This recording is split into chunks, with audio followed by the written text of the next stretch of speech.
Hello friends, welcome to my channel. ఇవాళ నేను room ఫ్రెషనర్ని ఎలా మన ఇంట్లోనే తయారు చేసుకోవాలి అనే దాని గురించి ఈ వీడియోలో మీకు చూపిస్తాను. సో ఇక్కడ చూస్తున్నారు కదా మీరు, నేను ఒక బౌల్ తీసుకున్నాను. సో ఆ బౌల్లో వచ్చేసి ఒక 4 స్పూన్స్ సోడా పొడి తీసుకున్నాను.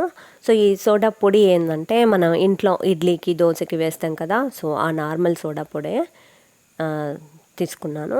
సో మీకు ఎంత క్వాంటిటీ కావాలా, సో మీరు ఎంత సైజులో మీరు ఆ రూమ్ ఫ్రెషనర్ అనేది చేసుకోవాలనుకుంటున్నారో సో మీరు అంత సోడా పొడి ఇక్కడ తీసుకోండి. నేను ఇక్కడ వచ్చేసి ఒక మీడియం సైజు చేయాలని సో ఇక్కడ నేను ఒక 4 స్పూన్స్ తీసుకున్నాను. సో మనకి నార్మల్ గమ్ దొరుకుతుంది కదా, సో ఆ గమ్ ఇక్కడ మొత్తం సోడా పొడి అంతా ఉంటుంది కదా, సో అది మనకు ఒక గడ్డలాగా ఒక ముద్దలాగా చేసుకోవడానికి ఎంత అవసరమో మీరు అంత యాడ్ చేసుకోండి. ఇక్కడ మీరు ఫెవికాల్ యాడ్ చేయకూడదు.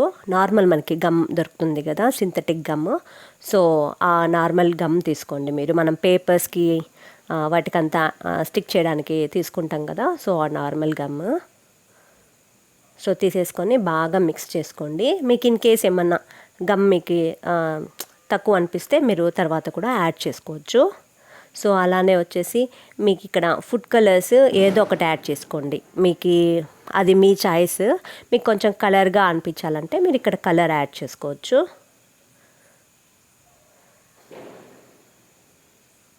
సో ఇది కూడా మొత్తం మిక్స్ అయిపోయేలాగా బాగా మిక్స్ చేసేసుకోండి. సో ఇది వచ్చేసి కర్పూరం, మనకి ఇంట్లో కర్పూరం ఉంటుంది కదా, సో దాన్ని పొడి చేసుకున్నాను. పొడి చేసుకొని ఇక్కడ యాడ్ చేసుకుంటున్నాను. ఇది వచ్చేసి ఒక చిన్న టేబుల్ స్పూన్ తీసుకున్నాను.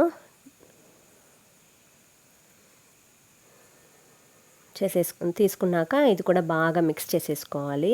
సో ఇక్కడ నేను చేసేవన్నీ మన ఇంట్లో ఉండే ఇంగ్రీడియంట్స్తోనే చేస్తున్నాను.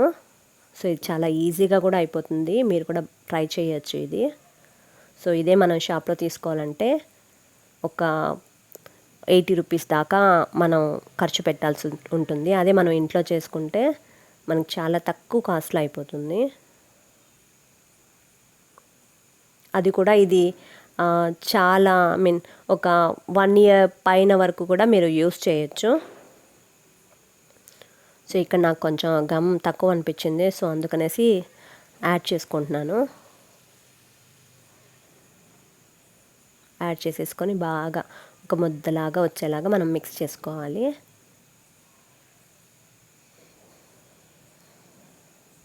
సో అలానే మీకు ఎలాంటి ఫ్రేగ్రెన్స్ ఇష్టమవుతుందో అలాంటి ఫ్రేగ్రెన్స్ని ఇక్కడ యాడ్ చేసుకోండి. నేను ఇక్కడ వచ్చేసి జాస్మిన్ ఎసెన్షియల్ ఆయిల్ దొరుకుతుంది కదా, సో ఆయిల్ నేను ఇక్కడ యాడ్ చేసుకున్నాను. మీకు ఎలాంటి ఫ్రేగ్రెన్స్ ఇష్టమవుతుందో సో అలాంటిది మీరు యాడ్ చేసుకోండి. అది కూడా ఒక 10 డ్రాప్స్ అయితే సరిపోతుంది. సో ఇప్పుడు దాన్ని బాగా ముద్దగా చేసుకోవాలి. స్పూన్తో మిక్స్ చేయడం కొంచెం కష్టంగా అనిపించింది, సో అందుకని నేను ఇక్కడ నా చెయ్యి యూస్ చేసి మిక్స్ చేసేస్తున్నాను. మిక్స్ చేసి ఇలా ముద్దగా చేసుకున్నాను. ముద్దగా చేసుకొని మీకు ఎలాంటి షేప్ కావాలో అలాంటి షేప్లో చేసుకోండి.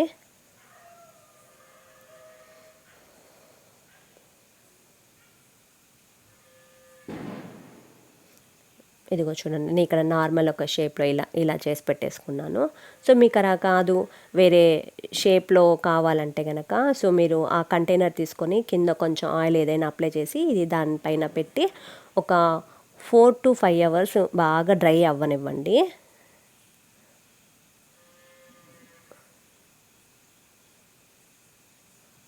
ఇదిగో చూస్తున్నారు కదా, సో ఇక్కడ వచ్చేసి ఒక 4 to 5 అవర్స్ మీరు బాగా డ్రై అవ్వనివ్వండి.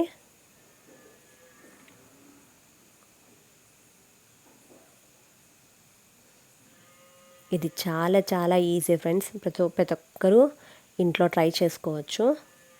సో ఇక్కడ నేను చూస్తున్నాను కదా, ఒక ఎంటీ కంటైనర్ తీసుకున్నాను నేను ప్లాస్టిక్. ఇది మన ఫుడ్కి ఏదో ఒక పార్సిల్కి మనకు ప్లాస్టిక్ బాక్సెస్ చిన్న చిన్నవి వస్తుంటాయి కదా, సో దానికి హోల్స్ పెట్టుకున్నాను పైన.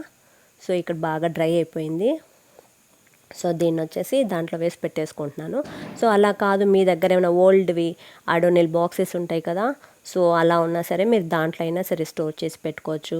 లేకుంటే కనుక ఒకటి గ్లాస్ కంటైనర్ తీసుకొని పైన ఒక క్లాత్ చుట్టి పెట్టేసి దానికి చిన్న చిన్న హోల్స్ చేసి పెట్టి అలా అయినా మీరు పెట్టుకోవచ్చు. సో చూస్తున్నారు కదా, ఇది చాలా చాలా ఈజీ ఫ్రెండ్స్, మీరు కూడా ట్రై చేయండి. ఇది చాలా చాలా చాలా ఈజీ ఫ్రెండ్స్, మీరు కూడా ట్రై చేయండి. సో ఇది చూస్తున్నారు కదా, మీరు కావాలంటే ఇది ఇన్ కేస్ మీకు స్మెల్ అయిపోయింది, మీకు ఇంకా రాలేదు, ఫ్రెష్గా లేదు అనిపిస్తే కనుక మీ దగ్గర ఎసెన్షియల్ ఆయిల్ ఉంటుంది కదా, సో దాన్ని మళ్ళీ మీరు దానిపైన జస్ట్ యాడ్ చేసుకుంటే చాలు. ఇది మనం 1 year వరకు యూస్ చేసుకోవచ్చు. మీకు ఈ పర్ఫ్యూమ్ వచ్చేసి అది మీ ఇష్టం, మీరు ఎంతైనా యాడ్ చేసుకోవచ్చు, మీకు ఎంత వాసన కావాలంటే అలా.